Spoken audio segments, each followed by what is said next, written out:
On nous donne les règles d'un jeu.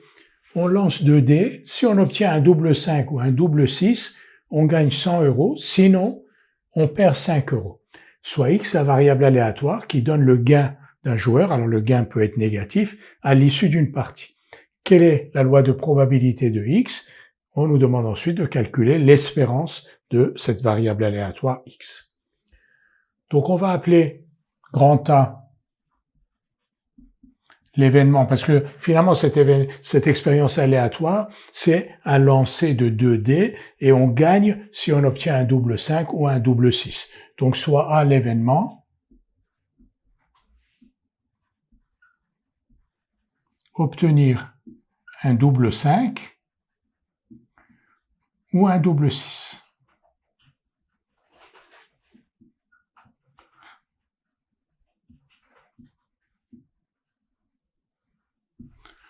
On aura de toute façon besoin de calculer la probabilité de cet événement-là. P de A égale...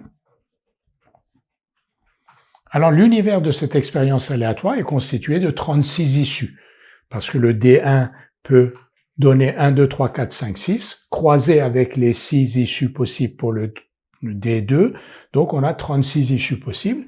P de A égale nombre de cas favorables, donc nombre total de cas c'est 36. Donc quand on lance 2 dés, il y a 36 possibilités, 36 issues possibles. Nombre de cas favorables, 2, double 5 ou double 6. Donc P de A, 2 sur 36, 1/18. P de A bar, donc probabilité que l'on perde finalement à ce jeu, c'est 1 moins 1/18, donc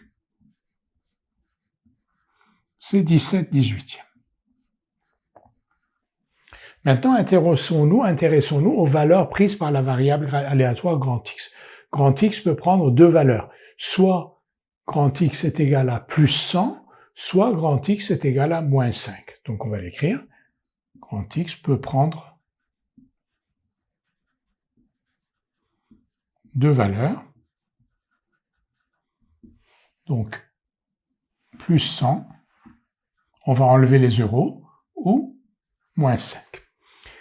Quelle est la probabilité pour que grand X soit égal à plus 100? La probabilité pour que grand X soit égal à plus 100, c'est la probabilité d'obtenir double 5 ou un double 6, c'est-à-dire c'est la même chose que P de A.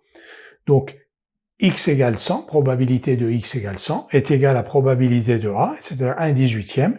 Donc on va l'écrire.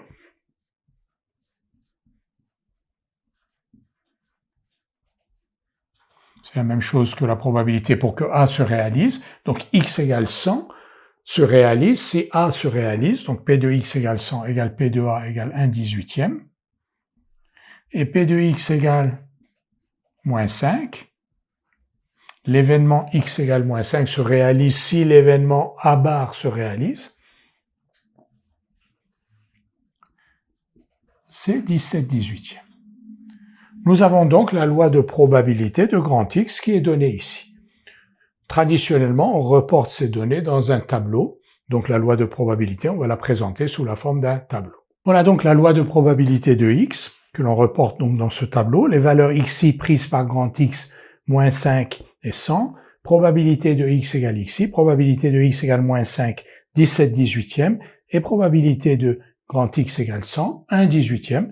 On va donc maintenant calculer. Donc on a répondu à la première question. Quelle est la loi de probabilité de X? La loi de probabilité de X, la voilà. On l'avait déjà ici. Probabilité de X égale 100 égale 1/18. Probabilité de X égale moins 5 égale 17/18. Ça, c'est la loi de probabilité de grand X. Ça, c'est la présentation traditionnelle de la même chose. Maintenant, espérance de X. Alors, on a cette présentation parce qu'ensuite, il est peut-être plus facile de calculer l'espérance ici. On multiplie moins 5 par 17/18 plus 100 fois 1/18. Faisons-le. Donc E de X égale moins 5 fois 17/18 plus 100 fois 1/18. Ce qui donne donc moins 85 plus 100, ça fait 15. 15/18. Donc l'espérance de X est égale à 15/18. Ça veut dire que le jeu est favorable au joueur. à la longue, en moyenne, il va gagner 15/18 d'euro, c'est-à-dire un peu plus, un peu moins d'un euro. 15/18, on peut d'ailleurs le simplifier donc par 3, 5/6.